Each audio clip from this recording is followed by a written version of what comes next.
সাধের গল্প নিবেদনে আজ আপনারা শুনবেন গোপাল ভাঁড়ের একটি মজার গল্প।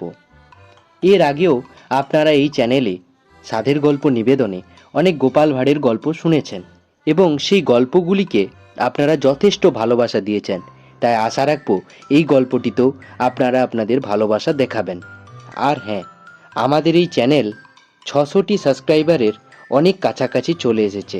তাই আপনারা তাড়াতাড়ি চ্যানেলটি সাবস্ক্রাইব করে দিন এবং 600টি নয় 1000টি সাবস্ক্রাইবার করে দিন খুব তাড়াতাড়ি। তো চলুন শুনে নিই আজকের গল্প, গোপাল ভাঁড়ের একটি মজার গল্প। গল্পটির নাম এত বোঝো মা, ঠাট্টা বোঝো না। গোপাল একদিন তার বন্ধুদের সাথে পাশা খেলতে খেলতে পেট ব্যথার যন্ত্রণায় ভীষণ কষ্ট পাচ্ছিল। সেই যন্ত্রণায় শুয়ে পড়ে কাতরাতে কাতরাতে বলতে লাগলো, এ মা কালী, এবারের মতো যন্ত্রণাটা থামিয়ে দাও মা, তোমাকে জোড়া পাঠা বলি দেব।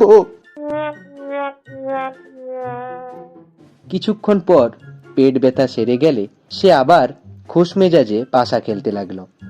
গোপালের এক বন্ধু তখন গোপালকে বলল, এই গোপাল, মায়ের কৃপায় পেট ব্যথা তো সেরে গেল, তা কবে জোড়া পাঠা বলি দিচ্ছ? গোপাল পাশার চাল দিয়ে বলল, আরে পেট ব্যথা আমার এমনিতেই সেরে যেত, এতে মা কালীর কি কারসাজি আছে? ভুল করে কি বলতে কি বলে ফেলেছি, তাই বলে তা করতে হবে নাকি? মা কালী আমার মাথায় থাক। এই বলে গোপাল আবার পাশা খেলায় মন দিল। কিন্তু কিছুক্ষণ পর গোপালের পেটের যন্ত্রণা আবার চাড়া দিয়ে উঠল, এবার আগের চেয়ে আরো মারাত্মক। যন্ত্রণায় কাহিল হয়ে গোপাল মা কালীর উদ্দেশ্যে হাত জোড় করে বলল, যে কথা বললাম সেটা ধরে নিলে মা? আমি কি আর সত্যি সত্যি পাঠা বলি দেব না বলেছি? এত বোঝো মা, ঠাট্টা বোঝো না।